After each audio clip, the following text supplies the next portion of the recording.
احنا في 26/7 في كلية، في 24/7 اللي هي طلبنا فيها من الناس انها تنزل عشان تدينا تفويض لمكافحة والتصدي لعنف وإرهاب محتمل.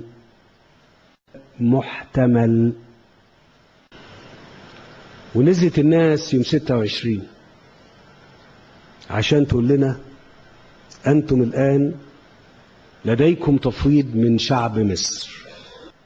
وخرجت الناس بالملايين، نزلت الناس بالملايين صحيح. ده احنا صرفنا 6 مليار دولار، نزلنا 2 مليون ونص مصري بس، فما بالك بقى من غير فلوس؟